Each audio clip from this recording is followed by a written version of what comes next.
afternoon, good evening, good night, wherever you are, whoever you are, whatever you're doing, whomever you're doing. This is Antisocial and the Antisocial Hour-ish show. Sometimes it's a little less than an hour, sometimes it's more. It all depends on the guest and if I have gas. Today, we are going to talk to somebody who I am in awe of for so many reasons. I'm going to guess, as you are gamer fans and movie fans and television fans, that you also are in awe of this fella. First of all, he plays a hot wizard. How do you whiz, sir? This is Mr. Tim Downie. Auntie, it's an absolute pleasure. I'll be round for apple pie soon. Sorry I didn't return the calls, and I'll make sure that Mabel cleans up and writes that thank you letter. Oh, thank Mabel's such a lazy brat, isn't she? And, Honestly, oh, and Agnes. Oh, Agnes. She never don't leaves get me anything a started about mess. don't get me started about Agnes. She Uh, knows. She Now, knows. last time you were on the show, you were on as a surprise guest for somebody, and I think we can play that back. You can see, let's see, I'm sharing my screen here. Let's see if it actually shares. Let's try it. Oh, hiya. Oh, 2 6. Let me just get this out of the way. Hiya. How are you doing? You all right? Oh, you're doing another series. Oh, fabulous. Right, who are you doing now? Tim. Don't tell me. Tim. No, don't tell me, because I'll need to. I need to like remember it myself. Otherwise, I won't remember it next time. Right. No, let me alphabet. Tim. A B C. Downie. Hey, how you? Oh, that's nice. Oh, that's good. Hey, all right. Yes. Yeah. Because he did a right little number on me last time, didn't he? Yeah. Fessing up about the old roadkill. Ah, you want to know the true story about that? Right. So, I don't normally eat badgers off the side of the road, Tim. You know that. You know this. You know this. But we were on the motorway going up from London to Leeds, I think it were, and I'd not had anything to eat all day. God knows why his kids weren't back. Not a clue. They didn't even need to be there. You don't normally take kids to a convention. So we're going up the motorway, and like he passes service station after service station, all because one time he'd like gone into a services, gone into a Greg's, saw the prices, had a fucking fit. There's a reason he's like got quite a bit of cash. He don't spend it. You should see his roll-ups. There's more paper than tobacco, honestly. So he's just going service station after service station, and honestly, it's like it got to the point where I started to like smell colours. And he's not got a fully electric car, just enough to like just talk about it a lot. Yeah. And so the car, it doesn't have an actual normal handbrake. You know, like you used to, you could be able to like heave it and stop. Yeah. So I saw this badger on the side of the road, and at this point, it looked really tasty. I'm not gonna lie, it looked tasty. It looked like a meal.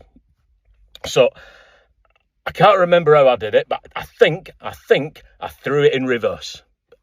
Whatever, we stopped, and the engine light comes on and starts blurring away. I leg it out the car. Not my finest moment. Start chowing down. Now, in hindsight, absolute hindsight, wouldn't recommend. Especially when it's been hit by a car. If it's been hit by a truck, that's probably a bit different, because it will actually open it up. There was nothing, and you had to like get through the fur first, which, to be fair, wasn't that hard, seeing as though it had probably been there a few days in considerable heat. It practically burst open. I can still smell it. Honestly, that's what the kids complained the most about, to be honest, was the smell. Anyway, yeah, basically, he's tighter than the duck's arse, and I like ducks. So, right, have a lovely interview with him.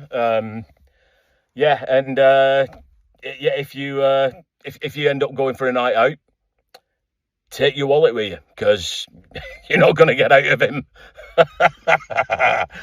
Right. Yeah. Good luck. And yeah, I'll see you soon.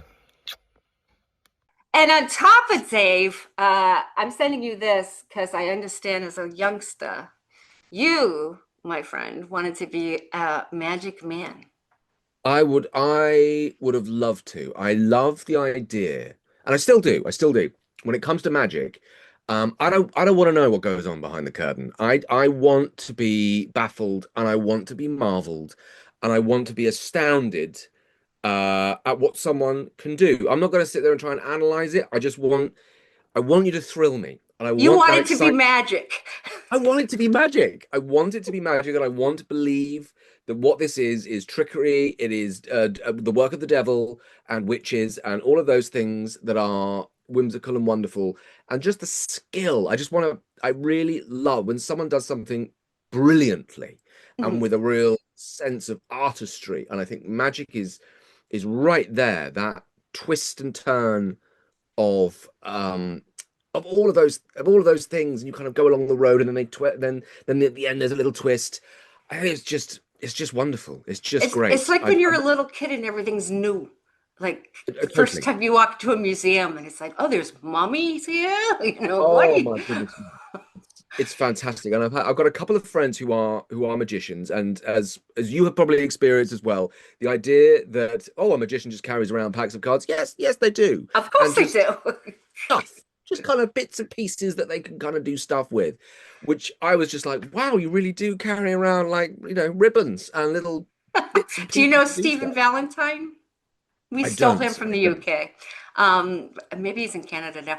Mike Close is a very good close-up magician, and I worked with a fellow named Penn and Teller, who I showed you the book of.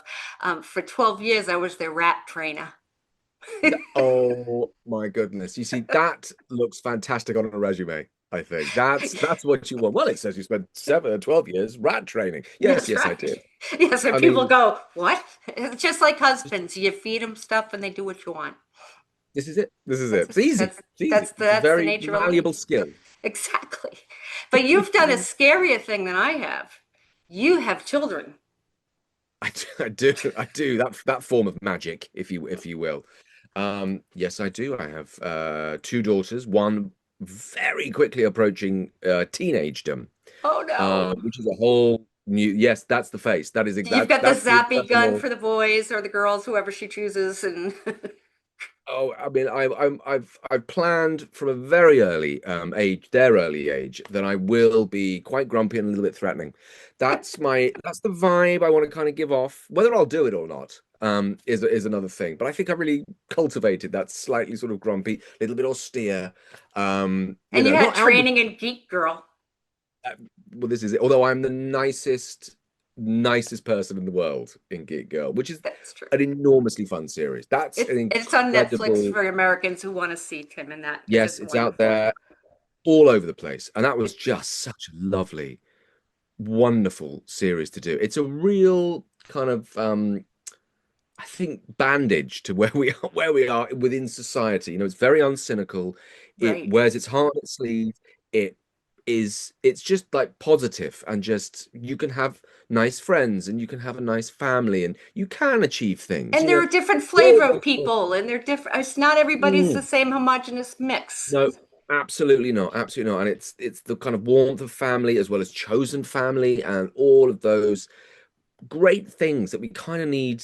We kind of need to know that we're going to be okay in Everybody the needs a end. hug somewhere, you know. Absolutely, Yeah. absolutely, and kind of like to be a little bit sort of protected and kind of go, okay, things will get tough, but you know what? We are going to get through it together, and we'll all come together, and it will be okay. And I think that's really, really a valuable thing these days. Now I'm a daddy's girl. I was raised by my dad, only Yeah, my dad and his wife of the month.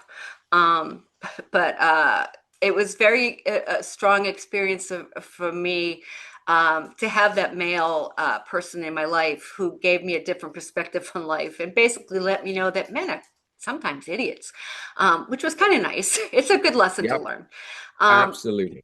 but he also let me know that if I wanted to grow up and be a rock star, go to it. drum kit sitting next to me, by the way. If I want to grow up and be an artist, I can do that. I worked with Richard Edlin on the guy who did Star Wars special effects. I had to do that. Yes. So Goodness me. anything I wanted to do, my dad said, do what you got to do, because that's all Yeah. life's about. If you sit there and wait for somebody else to do it for you, you're going to be sitting around a long time. He's completely right, and it's that knowing that you can try something and fail at it. You don't have to be, this is the thing I'm going to do, and I'm going to do it, and I'm going to be brilliant. It's like, well, no, life is made up of like trial and error and mistakes, and some things you'll like and some things you won't. But the experiment, just the trying of things, the richness of experience that you can get, that's so vital. That's so many parts of life. It's a You wonderful. cannot be Nureyev if you remember Nureyev. You're way younger than me, so you probably don't. But Rudolph Nureyev, yes. Baryshnikov, yes, the best. Baryshnikov, yes. Baryshnikov. If you can't be those people unless you learn how to crawl, those people never, they didn't start in the toes.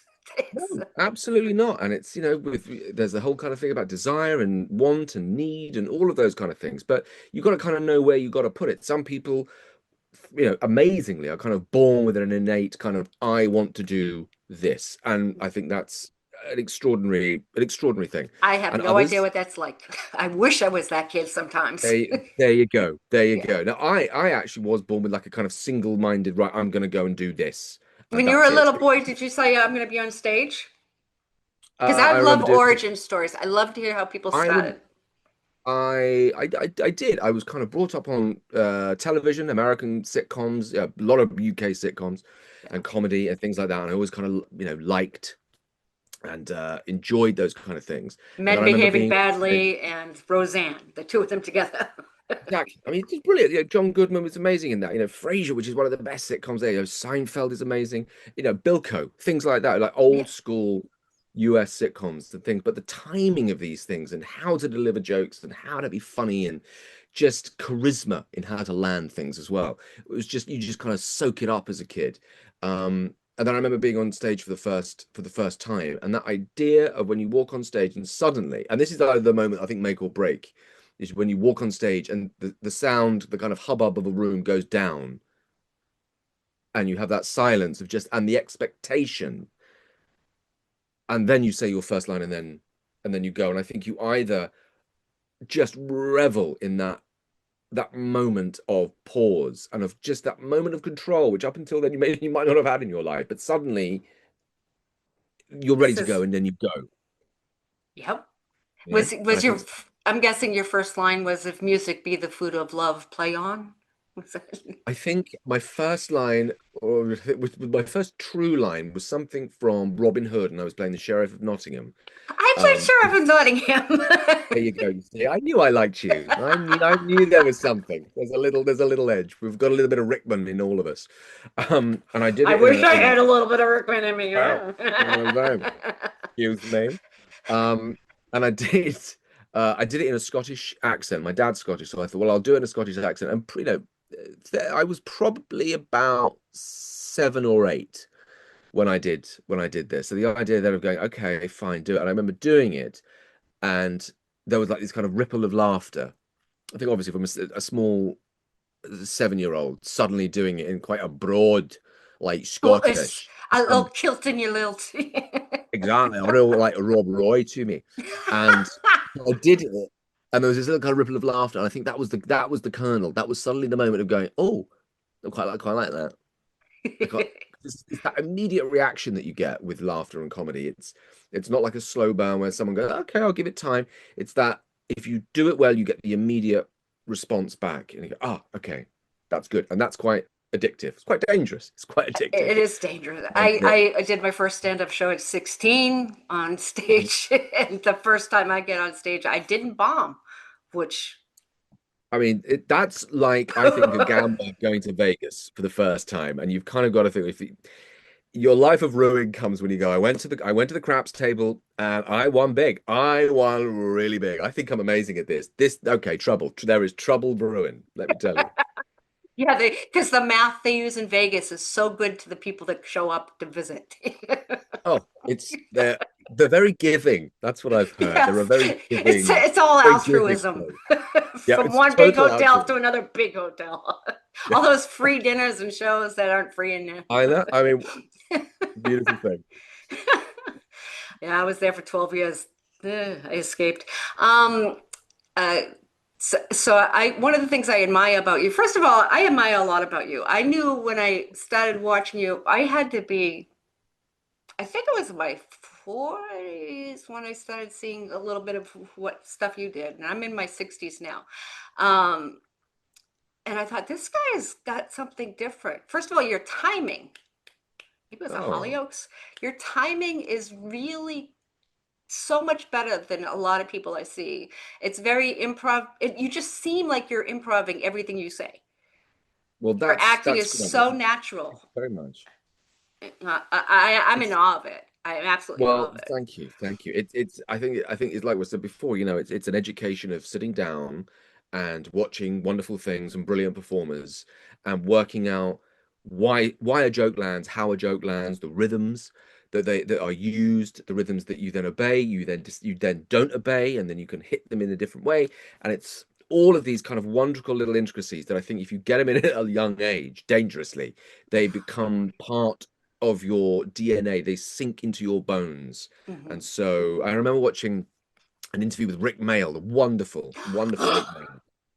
Yeah. Exactly, Yeah. exactly. I mean, just extraordinary. I mean, it was an interview when he was doing a show called The New Statesman, and his line was he was supposed to walk into a room and say, no. And he said, I can get three laughs out of this. It's like, well, how? It's one word, it's no. And he said, well, first of all, I'll come into the room and I will look around. First laugh. Then I will do something. Then I'll say the line. That'll get a laugh. And then I'll react to how I've actually said the line, and that will get the third laugh. And then he goes on to do it, and you go, that's brilliant. It's that just innate funny and adhering to the rhythm and feeling the room and just doing it and confidence. It's a whole kind of magic of itself that when it plays, you just go, it's phenomenal. It's Well, phenomenal. and you're able to keep up with people who are considered the top of their class, like Matt Berry and Oh goodness. Dave Mitchell. So, The how and these are when you're being Kit Marlowe, mm, romancing somebody who's dressed like themselves, yeah, which I thought oh was my God. God, it was such a great show. That was goodness me. That was a real like dream come true because again going back to watching all those shows as a kid, Blackadder was just and the young ones were just like I Oh, the would young ones quote were big. The young I ones mean and of course Monty Python were like the two things we would watch all the time growing up. just phenomenal. And like it's the absolute cream of the crop. And then to be an adult in the room with Harry Enfield and Ben Elton there as well, and David Mitchell and Lisa Tarbuck and Paula Wilcox and all of these incredible comic actors. And you sit there. I remember talking to Rob Rouse, who played Bottom, and we were standing at the back of the rehearsal room, and we were both kind of standing there, kind of in awe. And then we said to each other, "Do you know, as kids, we would say certain lines and we would kind of repeat certain things and feel that we had said them. And it wasn't. It was the guy that's standing in the corner over there. He wrote them. And that's a really weird thing. Like whenever I would go on a journey with my dad, we'd get a map out before the days of, navigation. You get a Yeah, they map had out of right, paper. we're It's coming from here amazing. to here. Yeah, Oh, it's actual paper. You could follow it with your finger. But we yeah. would open the map and go, God, it's a barren, featureless desert out there. And then my dad would say, it's the map's on the other side. So I go, oh, right, yes, of course. Which is, of course, Blackadder, which we would do all the time, and it would make us laugh, and we would just, yeah. So it's very much part of the fabric of things. You should watch our John Engie interview because he does a company called Suck Ass Theater, and it's a Black Adder character that introduces Suck Ass Theater every time they do it, and it's probably one of the funniest things you've ever seen in your life. Fabulous. I'm on it. I'm Googling it. Um, Brilliant fella. I'll text you his information too. Yeah, yeah, do. Um, so now were your parents both in the arts or were they normal? No, they weren't. They were normal, and I still think to this day probably quite disappointed. Like, Isn't that why? What? crazy? Like, why? Why would you? I grew up in a very small village, where the idea of doing anything creative, like, it doesn't even cross your like. It doesn't. It's not part of anything. Like, it doesn't exist. Like, where is this? My dad's an It's electrician. I totally get it. There you go. There you go. It was just like I don't understand what we've done wrong. Why would you Don't you why want would to you make a living? exactly what I don't get it, And I'm like, I own my house. It's okay. It's exactly no, it's kind of worked out all right so far. Touch wood, I'm sure it'll be fine. If I've survived this long, I hope that's fine.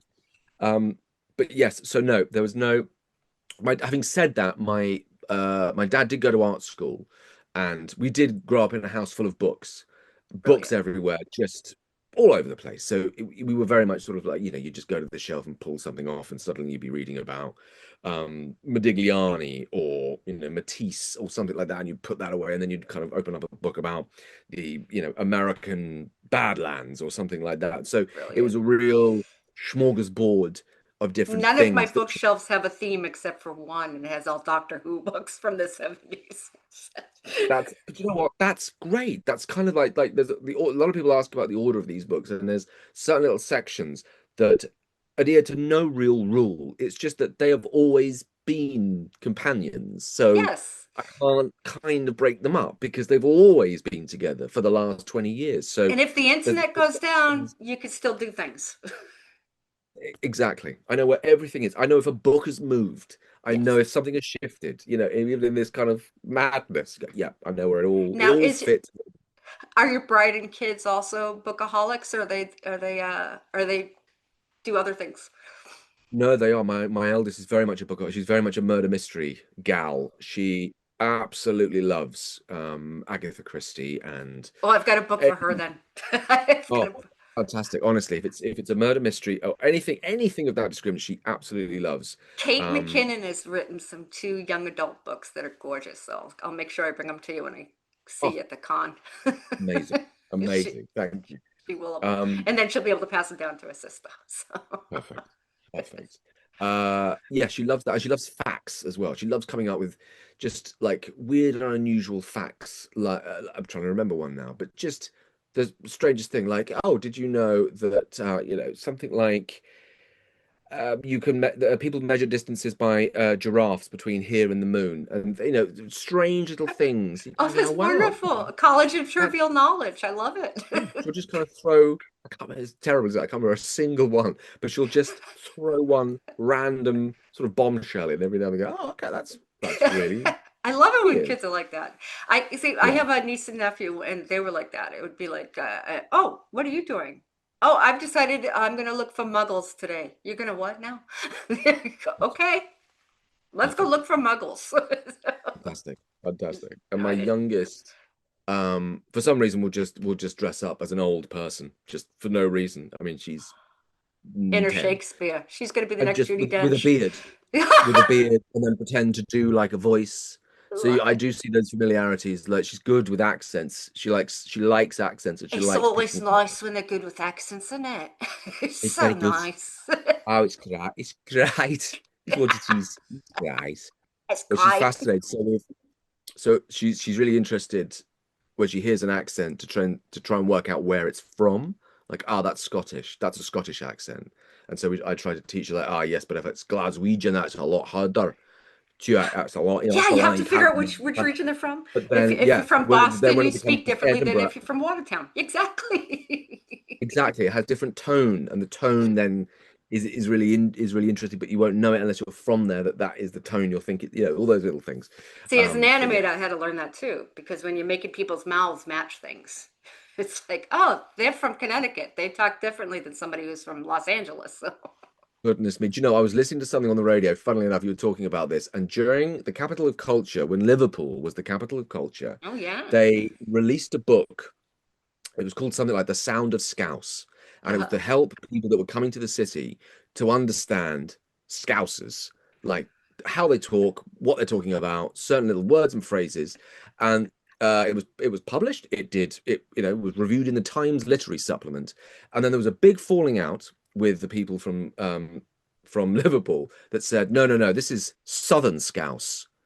This is it's, it's different to Northern Scouse. So they had to read it's a second book about the sound of Northern Scouse so that they would know that, and then everyone was happy apparently. Oh, that's great. That's great. It's This fabulous. is You just think, oh no, it's all everyone sounds like the Beatles. Surely that's just that's it. generic. Yeah, You know, everybody that's goes to wonderful. the Batcave and talks like the Beatles, right? Exactly. Oh, and That's what I do. I think I was talking to Don French. I want to say Don French 100 years ago, Yeah. when she had still been doing the Vicar of Dibley, Mm. and Which two is of the brilliant. Which characters again they is had. I loved brilliant. her to death, but two of the characters had to learn different accents because of where they were, the countrified accents, and listening to them do their accents was just, It's amazing to just me. it's fascinating. And little give there's so many there's gibs and there's tells about how you say certain things. I remember on there's certain things. Yeah, oh, I'll remember it as the conversation goes on. But there's certain little tells. Like I read a script the other day where someone said, and it's supposed to be English, and so you can tell that an American had written it because there was a line of saying, "I'm going to put the doodah on the doohickey." Now, there's not a single English person that would say doohickey. And You'd in it, say, it's not in "What's every it?" sentence in it. You know, well, exactly, or with a swear. Just Yeah. just use this vague How many punctuation, times or can as you say a bloody and form of bollocks? flattery. Yeah, Oh yeah. exactly. Just wanker, which is Um, just a great word. It I love that wanker. should make the Wanker's a great tradition. word. It's a great word. It's got lots of plosives in it. That should be a It's a good one. tattoo. I think that on a president of the United States. Wanker. Yeah, I like that Oh, one. that'd be a beautiful thing. Oh, I would love it. I know you're not a gamer. I say because I stalked you on the internet. I am a gamer a bit. I Yeah. started in my 50s of all things. Um, Wow. yeah, because I had a history in my family of when people got older, their brains kind of went a little loopy. Mm. So I figured I'd start my brain being a little bit more active, and I actually studied the science of video games for making your brain be stronger. Oh wow. It's actually done very well for me. Yeah. I hope. I used to be a tall black girl, and that changed. Um, Wow. Thanks to gaming. yeah, thanks to gaming. God, if only then I'd be pretty. There was the Baldur's Gate thing. You've done other games besides Baldur's Gate, correct? Or is that the Baldur's Gate was first? my first game. Okay, we're not going to talk about anything you But got an NDA about, so la la la on that. that's fine. I've done games since, but yeah, no, Baldur's Gate was the very first game that I had ever done. And And considering as well that I don't play games, so I'm coming at it from a very different place right, of just thinking, oh, okay, well, and I think I've said in some interviews before, I come from quite well, me personally, I'm quite literary.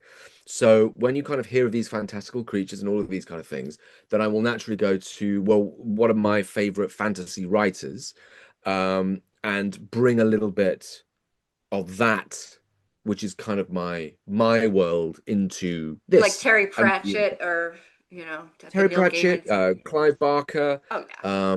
There's just Robert Holdstock as well. Tolkien, obviously being the king, the one true king, um, In and fact, all of those. Thank you. From like Mervyn Peake, from Gorman Gast, these kind of like grotesque characters as well, but they're all fantastical and they all bl- kind of influence this world in some way. They are precursors of it, and the people that made these the Dungeons and Dragons and the mhm. games and things like that have all either knowingly or unwittingly been influenced by these writers. I was reading a thing the other day about the influence of Clive Barker, and there are so many little nuanced things that Barker wrote about in the early 80s that are kind Mhm. of referenced now, or just kind of drop in every kind of now and then. You think, yeah, that's really fascinating how it kind of transcends. So yeah, so that's a long-winded way to say yes, it was my first game, and that was my sort of way in of how to sort of like begin uh sort of trying to exist in this world as a Well, what's character. great is you already were aware that wizards didn't just whiz. A lot of people This is don't. it. Apparently, they also have a lot of Riz. So, Yeah, yeah. you know, fantastic. Gale. I mean, Gale's a I bit don't of a know any of slut. this. I mean, I was thrilled. Who knew? Who knew? This is fabulous. Well, I mean, we talked to Dave about him having, have the bear do his sex scenes. And I actually had an intimacy coordinator we got talking when I do a lot of interviews with horror movie people. Yeah. Intimacy coordinators are part of that world too, which I didn't know until I started talking to them. Yeah. But did you have to deal with that on the game, an intimacy coordinator or? No, we didn't. They were, well, also because this is my first game, I had no idea anything like that existed. I genuinely thought, because also there's a lot of NDAs and there's certain things they say and there's certain things they can't say and certain things that perhaps haven't even been written yet Mhm. as you kind of make your way through the game. So my naive thought was like, well, I'm a wizard. I'll do some wizarding. We'll do some walking. There'll probably be a dragon or some sort of monster or something like that. Didn't know you Quite were going to have generic. a cat, I bet. I had no idea. Absolutely no idea. I barely even knew I had a staff, let alone not sort of like a valet, but a staff. Um, so when it came to those intimate scenes, I remember walking in one day and them saying, "Oh, so we're gonna do." I think they literally said we're gonna do the weave scene. I went, "Oh, great, great. What as you're making coffee? Oh, great. Some cereal. What's that all about?" And Yeah. they said, "Oh no, it's all the intimate scenes." We're doing this for 4 hours. We've got like a 4 hours. Yeah, it'll be the whole Four the whole different four. takes, four different Right. ways. Okay. All right. That sound okay. We'll just do it. So you just kind of throw yourself in. But I had no idea anything like that even existed in games. It's So amazing. each moment was a moment of oh, I see. Ooh. I have to drive home. I see. Yes. I see. Maybe if I use this line on my wife, save that Yeah. one for Oh, later. I'll pocket that. I'll Yeah, pocket we're that. gonna put that one right in there. I think it's wonderful. Again, and one of the things that I admired about the role, first of all, I also do voiceovers, in case you hadn't figured that out, was that, again, the natural way you went about making the character not be an Asterian, not be as well as Jennifer English speaks, I find that a lot of her characters are the sweet ingenue. Um, I don't. I think the Shadowhawk character was a very warm, loving character, whereas her obscure 33 was a little harder to get to know. Whereas your Mhm. characters, it doesn't matter what you play, I always want to get to know them. And I didn't Fabulous. find your character the first time I played the game. I walked right Outrageous. by him. Didn't even see Right him. around that rock. Sticking Didn't out even of see him. sticking out of that portal. I admit it. Um, it, again, we didn't hear. I didn't hear anyone's voice. I don't think I ever heard Jen's voice for like the entirety of the whole thing. I heard Neil's maybe once or twice, and I heard Sam's. Mm. I didn't hear Dev's, and I didn't hear Theo's. Now, did you So work it with just Neil before in Hollyoaks, or were you guys in different times? Or no, no. I think we were like ships in the night, but I think he was much later because I was way back. back when I watched it? Um, Yeah. yeah, back in the 2000s, like the early 2000s, Stone which Age. is like the yeah, exactly, like the dark ages now. Goodness. There wasn't even a Um, YouTube then. just after the Millennium Bug. You That's remember right. when we all panicked that the planes would fall out of the sky? Back then, Yeah. when nothing did, because we didn't think computers would go to two. If only it had. If only how different we would be. Yeah. Gracious. But Um, it's but yeah, just, but I wanted yeah. I'm sorry. no, no, I was just gonna say no, but I wanted just to make it as sort of like he's a wizard like a job in the sense that he is human and also a wizard rather than the wizard defining the sound of like Gandalf or something like that kind of classic wizard. I thought it'd be quite nice to try and give more gray areas to The things. nuance is perfect. The nuance, yeah, because that's where the interesting stuff lays. It lays in the grey areas of things. Not everybody, well, certain people are, but not everybody in usual life is all bad or all good. There are grey areas, and there are even tinier grey areas within that as to sometimes you might just go, I'm just going to go and do that. And it's those little bits that make it interesting. because it's like, oh, that was kind of out of character. Well, it's in character, but it's out of character, and it's enough, and it's kind of really interesting stuff. That's the stuff you really want to kind of get into, is when a character does something, you're Mhm. like, oh, that's really interesting. Why? And then trying to find the reasoning as to why they would do that thing, which Now, did you have made like Thomas Mitchell's directing you, or Neil, or who? Neil did direct me. Yes, Mhm. he did. Yes, and Thomas Mitchell's did as well. He was brilliant. He was Oh, we had he's a some very, sweetheart. very good fun. Really sweet guy. Really, really sweet. And we had some great times. We had a good laugh, And which he I is just funny. he's a funny guy. Yeah. He's genuinely a funny guy. And it makes things go, especially with big sessions that are kind of heavy, heavy scenes.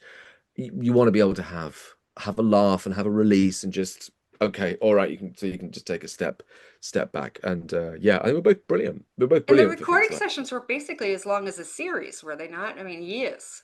You went through years of them. oh, me from end to end was 4 years. Then you Obviously, we're not there graduated. all the time, and then the grad, but 4 years. It's like wow, okay. And considering as well, we were told this. Well, I was told, oh, a game like this will probably take about 6, 8 months. Wow, absolute tops, absolute tops. 6 months is the usual thing, and I was like, Yeah. oh, 6 months. It's quite a commitment. Oh well, okay, great.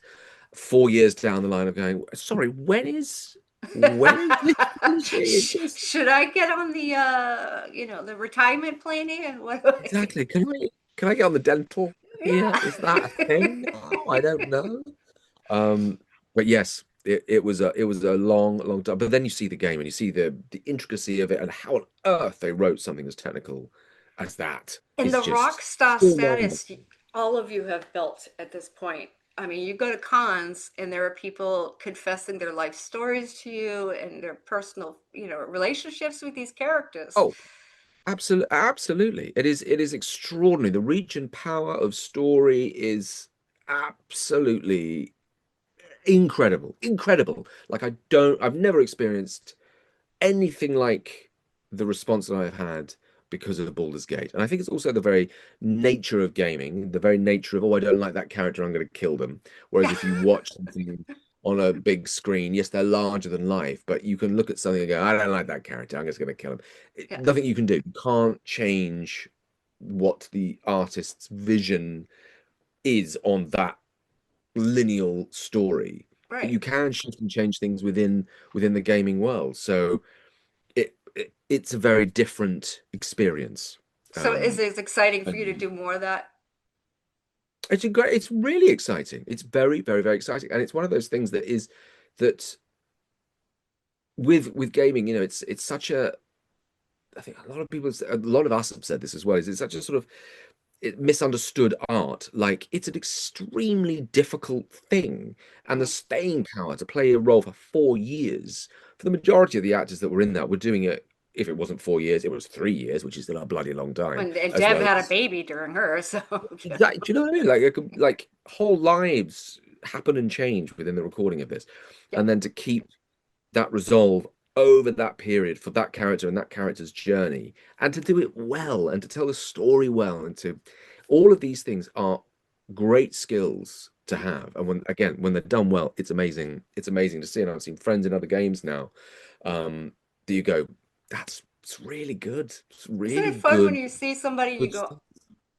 ah, I cannot believe you did that. That's It's first of all, the choices you get to make can be multiple. You don't have to go with the one choice, which I Yeah, like, yeah, you know. absolutely. And then you can bring in little nuance and things like that. And yes, I don't know how other games are done, but when they are very, very scripted, obviously you Mhm. can't change anything, but you can change tone and meaning and just kind of where you put a pause and all those little things. So you do play around with air and gaps and spacing and timing Mhm. and all of those kind of things, which is just wonderful. I remember the first time I had to do waiting.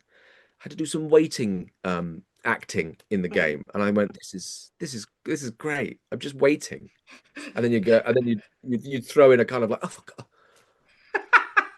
Like I thought, this is great. This is Did such you a have to wear strange. the leather? I Oh mean, yeah, the leather. I'm here. Where's my head? Did you have to wear the what was that leotard all and about? That came out of nowhere.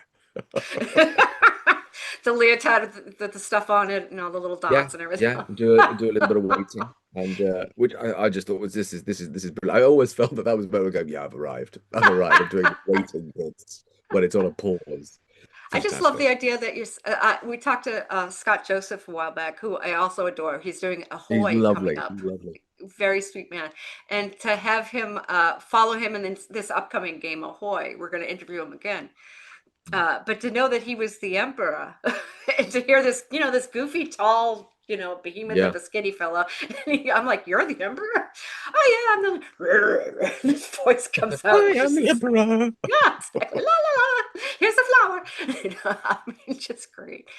I love that everything is a story for you.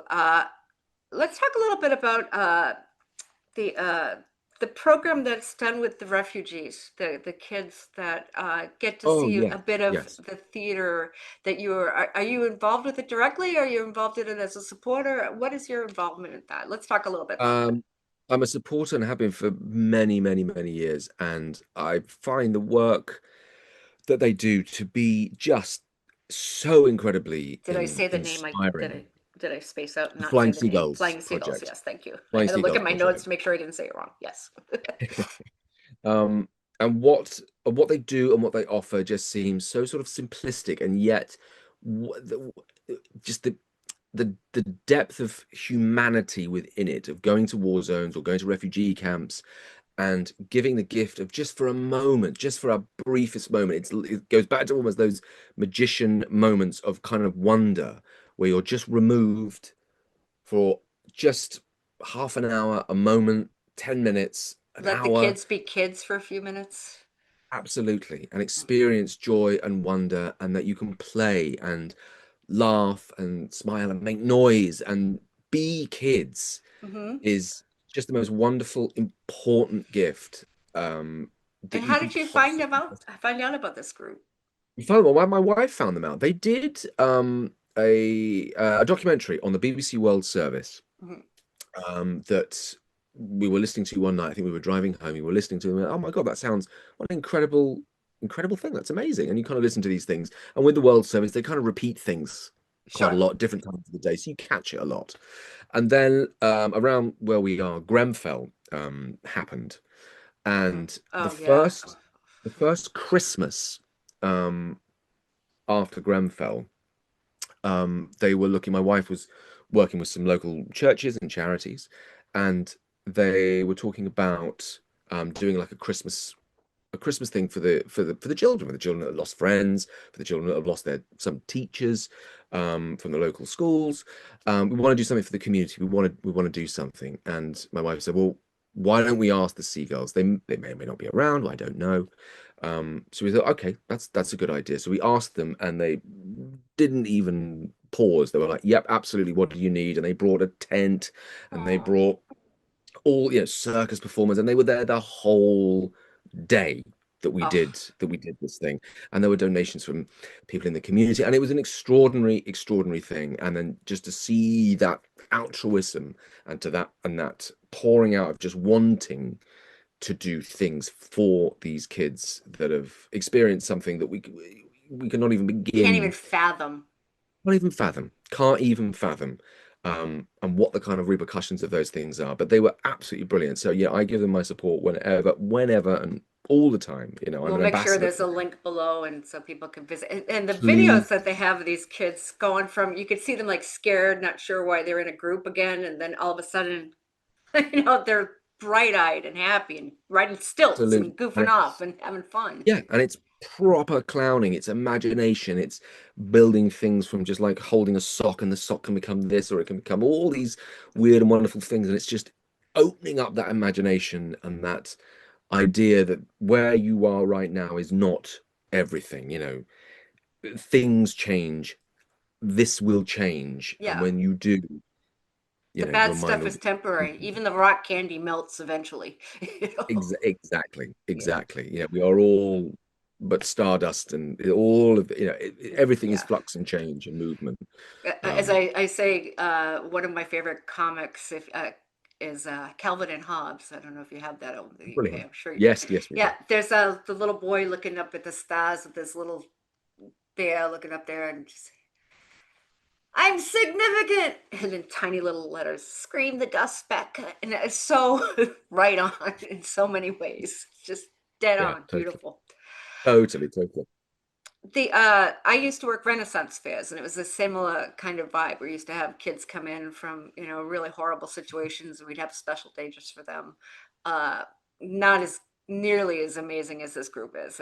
It's astonishing the stuff they go through with these kids, and really transformative, and I absolutely adore what they do.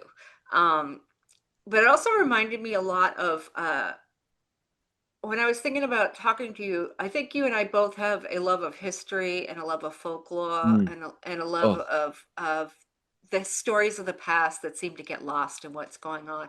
And you actually travel a bit. You have a podcast. Uh, yes, yes. We have the Folklands podcast out now wherever you pod. mhm, And it's me and Justin Chubb, my friend Justin, who's a brilliant writer and musician. He does all the music for the episodes, all original music. And we use the Reader's Digest book of Folklore Myths and Legends as sort of like a cornerstone that's of great. our jaunts and stuff. And we just think, okay, because we produce it, we make it, we do everything. It's a homespun, And it very looks focused. like a National Geographic television show. I mean, it looks chef's kiss Well, beautiful. thank you very, very much indeed. And yes, and we pick something, or Justin will ring me up and go, oh, we should go and do this. And you go, huh, okay, yeah, let's go and do that. Like we went off to the Isle of Man just because we went. Yes, this particular little story. I remember this from this book when I was a kid, and we used to read it in bed, and there was this little picture, and I remember that picture. Well, why don't we go? Why don't we go? Sure. Okay, let's just go because sometimes it makes absolutely no financial sense to go, but we'll go. Yeah, but it's an adventure, and when are we ever really going to come here again? And this is the best kind of excuse, and you get to travel around with your friend and just experience these sort of strange things, and we get lost, and it's fun, and we speak to some really interesting people, and we hear some extraordinary stories, and you get frightened, and you get thrilled, and all of these things. So it's a real love. It's great. Now, there's a book coming out in October. Tell me a little bit Yes, about this book, yes. because So you where it are differs, an exemplary writer, must well, say. You thank know you, all the thank you very. words with all the letters. I knew all the words, but I mean, sometimes they're not necessarily in the right order, but we get there. We get there. It's called Rituals, and it's about British folk customs. So whereas Folklands deals a lot with folk tales and folk legends, this is dealing with folk customs. So there's strange, weird, and wonderful little things that as British we do as a ritual. They happen on the same time every year and have done for 700 years. I went to the oldest race in the world, which is a rowing race, I which did is not know raced on that. the Thames. Uh-huh. Yes, I mean, Was it I with didn't know this. scullery, or was it with It's was it sculling. Yes, scullery? it Yeah. is. Look at you and your rowing knowledge. It You was know, sculling, it's and Boston. We have it there too. it's no, but it's fascinating to see because it was, rowing in, especially in this country, is seen as very much a sort of upper class, sort of public Very school, like posh. rowing, Yes. very posh. But Yes. then you talk to, so these are the rowers from a thing called the watermen, the lightermen and watermen of the Thames. And these were the people that were the taxi drivers that before the bridges came, they would taxi across the river. So rowing was a big thing. So the race was originally raced in wooden rowing boats, By just and ferryman. Yeah. by ferrymen. Yeah. Um, and they're held in very high esteem because they are the people that when you watch things like the coronation, they are the people that give the crown to the archbishop who then crowns because they were the people that would protect the king, that would because it would be waterways would be the quickest way to transport these people. So the watermen and lightermen of the Thames where it are a And they got the very, best views of very the heads on the pikes good. when there were bridges too. Well, exactly. You know where the hangings are. You know where the best, all the best gold or teeth would be. But that was fascinating. So yeah, things like that. So things like the oldest race in the world, the oldest game that is played in the UK, which is nearly 1,000 years old, of playing this particular game, which happens down in Cornwall, to like people running with lit tar barrels on their back to celebrate kind of chaos and Yay! madness. I mean, honestly, it's been an absolute joy to kind of travel around the country that I was born in, the country that you think you kind of know, but then you kind of get out into the wilds and into the kind of the corners of the place that you think you know, and you find so many sort of strange, weird, wonderful, magical, incredible things and stories and people and places that you would never seen before and traditions you've never even heard of. I think And you oral go, histories are so lost and so many people. I sit down when I go to out here. We have in the States. I'm in the Pacific Northwest, but we have the Highland Games, which is the pulled from amazing. Scotland, Yeah. and where they're taking their logs and they're throwing them up in the air. And Caber toss. yes. Was there any of these that surprised you in a way? Like I did not know this existed. How come this isn't happening anymore? Oh, there's a majority of things I would wander around and going, this is just insane. Like how, though, especially the dangerous ones, the really dangerous ones. You think I don't know how this has been going on for 500 years and nobody has stepped in. But of course, people have stepped in over a number of periods, and the locals have said this is not for you, it's for us. So you can come, but we all agree we want to do this. So It's if our everybody all agrees, tradition. it's our tradition. You can come and watch it. You can't take part because you're not from here, but you can come, you can watch it, you can enjoy it. So no one can stop That's it. If everyone agrees, if the group kind of dynamic is, well, we're doing it and we're okay with it, well, you can't stop them doing it. And they've done it for 500-600 years. And there's little kind of strange little quirks and customs that you think this is only going to be if this if the people aren't here to keep it going.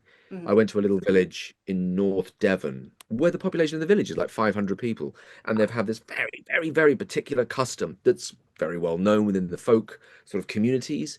But it was happening in the little village hall, and because of things like COVID, where everyone moved from the cities into villages, it was kind of starting to dilute the kind of community of these places. So Yeah, there'll be community events going on, but the families that have just recently moved in had only recently moved, so they weren't gelling with the people that were there. So you think, well, that's only a little time before it all disappears.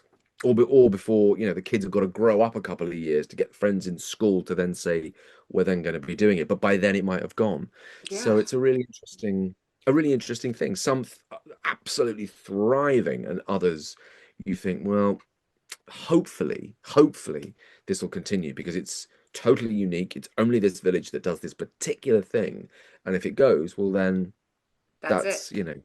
that's it. It's Did gone. you It's stay in memory. England proper, or did you go to Scotland and We Wales did. I and did. Yeah, I did Scotland, Wales, the Isle of Man, and then all over sort of mainland England. The idea is so that it's seasonal. So it's hopefully that if you're traveling to the UK at any time of the year, hopefully it's spread out enough that you can kind of say, well, I can be anywhere, and it'll have dates and places and little maps that you can kind of work out where things are to go, well, okay, we're going to arrive at this point. We could go and see some swan upping or something like that on the River Thames, something. Let's go and watch the we're Royal gonna do Swan Jumping. haggis knitting, whatever. Yeah, or if Yeah. you want to go and see that, it'll be there. It'll be there. Oh, how wonderful. Now, what was the impetus for writing that? What was? It's again, it's I love travel. I've always loved travel and exploration, and maybe in another life I would have traveled the Himalayas or something ridiculous. Um, as an ancient sort of Victorian Well, explorer, that you kind of were thing. on the Queen Mary, I have to say. I was on the Queen Mary, That's absolutely, and true. I found Paddington in a for in a big That's forest. true. So there is an Yes. element. There's an element of that. That old school thing. Um, So yeah. So that was kind of a little bit of the impetus. It was a little bit of the publisher as well, Ebury, Mhm. um, and the idea of folk customs. Because I think there's a view of folk customs of like cheese rolling. Most people I talk to about this, they go, "Oh yeah, the cheese rolling," and you think, Uh-huh. "Well, yes, but there's like a billion other things that go on that are as interesting, infinitely more interesting, just more weird, just strange." and the fact that I physically will go to these things. So I've been to every single thing that you will read in this book. I have been to, That's and I great. have With experienced, photo and proof. with photo proof, with photos, absolutely, with photos and detailed descriptions of like the weather and all of and the things you will see and how it makes you feel just kind of being amongst these things, from big to small, to some things like the World Marble Championship to just extraordinary, strange and fun and weird places. But it was a Oh, lot of Native American arts fascinate me out here. I'm part Micmac, which is northeastern United States. My family arrived in the United States before it was Canada, up in Nova Scotia area. So we were oh we were wow, blending with the Micmacs up there in the Canadas, up there in the Newfoundlands. So beautiful, beautiful. uh, but it fascinated me learning about. I ended up living with the Micmac family for a little while and learning about their cultures and learning about their histories and learning about how much of it's disappeared. The languages have disappeared. Are there specific languages that you discovered as you were on your travels that you don't hear very often? I mean, aside from the Uh, crazy accents, you well, English apart got from the little crazy, wackadoodle accents. which is all just I have no idea what it is. That's just a noise. I don't know what that is. Are you angry? Couldn't really tell. Um, well, there's languages, things like the one we experienced quite a lot, or the one that I did is when I went to so I went to the Isle of Man for a thing called the Tinwold, and the Tinwold is the oldest parliament in the world. It was set up by the Vikings. It's over 1,000 years old, and they have this thing called the Tinwald Hill, which was built by the Vikings, and it is there, and it's where once a year the Parliament of the Isle of Man meet, and they come in regalia, and they walk from the church. So there's a kind of a part there's church and state, and then in between is a walkway that is covered with rushes, because that is the ancient Celtic sea god Manannan, where the Isle of Man gets its name, the Isle of Wow. Manannan. And the rushes are the tides that the humans have to pay to be able to live on Manannan's island. And so they lay the rushes on the day before. And so there's a definite walk between church, state, and the mythical. And then everyone sits on the Tinwald Hill and they proclaim the laws for the year ahead. And Oh, they have to do it in Manx and English. And Manx is a kind of it's very beautiful, but it's like a hybrid version of like ancient, like Welsh or Cornish and Gaelic. wow. But I it's was gonna very say it had a easy. Gaelic background, didn't it? It's Yeah. got a little kind of Gaelic thing, and it's one of the fastest growing. So there are schools now on the Isle of Man that teach Manx as a first language, and English will be your second Wow. language. But it's that the investment in their very culture is absolutely fascinating, and it's an extraordinary little kind of island. As I was being told when I was there, they were saying, the difference between this island and others is a lot of other islands, like the Isle of Wight, for instance, or certain other ones, is they have broken off from the mainland. So they're Mhm. part of that, but they've broken off, whereas the Isle of Man came up from the sea. So it's a different topography. It's got a different vibe. It's It like the exists, volcanoes of Hawaii that brings it up through the ground and brings it up through the ground. So it's mm, of it. It hasn't broken away. It's not got like an echo of, well, we were once part of that. No, no, no. It's it's its of own its own. entity. It's That's its own amazing. entity, and so the people that reside on it have that same thing. We said, "Oh, we're just," well, I said, "I'm just over from England." They went, "Oh no, oh, we're over from the mainland." I said, "No, no, no. That's the This is other our island. island. This is This our is the life. mainland." Yeah. That's brilliant. I knew that you were going to be one of the most interesting people on the planet to talk to. I absolutely knew it, and I was right. Because Stop it. Stop it. Stop it. yeah, stop. Stop it. Stop. What was that again? Stop Yeah, it. Stop exactly. it. Don't tell me. Tell my kids when they're in their teens. That's funny. Dolly, I hate to cut us off but I know you've got children and it's late for you, and I don't want to take up any more of your time than I have to. But Thank you you. are amazing to talk with, and I'm really looking forward to reading your books. Do you have any other books out already? No, just essays No, for this will be now. my first. This is my debut. So yeah, it's very, very exciting and nerve-wracking and Did you all of already the get things. your first galley? Because there's nothing like getting your Not first yet. galley. That's Oh, coming very soon. And I that's so am exciting. I'm sort of like, oh, as you know, as you were saying as well, you have your library and you have your books, and they But are when you like, see your name on a cover and it's like, oh, I did this. I mean, it's gonna. Do you know what the weirdest thing will be? And I don't know if it will ever happen to someone I don't know. Is if you walked into somebody's house that you didn't know, and you And would there's see it on that there, book. then that would be quite something. I But have a friend who I'm no writes. Tom Clancy. Well, my niece actually writes children's books, and she walked into an airport, and there her children's book was sitting at the bookstore Oh, right in the front. And I was, that's amazing. I could just feel her crying 300 miles away. It's like I can feel Yeah. that. Oh, it's out. It's kind of out And in the world. yeah, when my book got published, when I first saw the galley, I was like, they Yeah, like me. They really like me. it is. But they're like magical objects when they're like Yeah. that. They're like, oh my god, this is extraordinary. And then you Oh, realize, oh, somebody wrote a book on, stamps. Okay, that's, yeah, I guess. you do you. Yeah, You do you. exactly. Nails of the world. Great. You do it.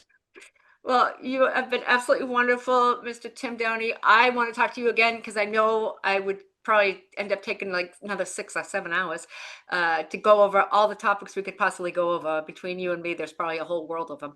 Oh, Um, undoubtedly. Well, we're gonna have to do it again then. well, I'm going to have to visit you when you're at the Palyup Comic Con up there. And of course, this will be airing probably 2 weeks after that. But if case, just in case. Exactly. Yeah. And we will see you in the future and in the past, possibly. Perfect. uh, Oh, better. Love it. time travel. Doctor Who next for you. You're going to be the next Doctor. That's what I hope. Oh, I mean, that would That be would something. that would be my dream. Everybody, this has been the Anti-Social Hour-ish show. Our god of the day has been Mr. Tim Downie. Thank you, Tim. Anything you want to say to everybody before you say goodbye?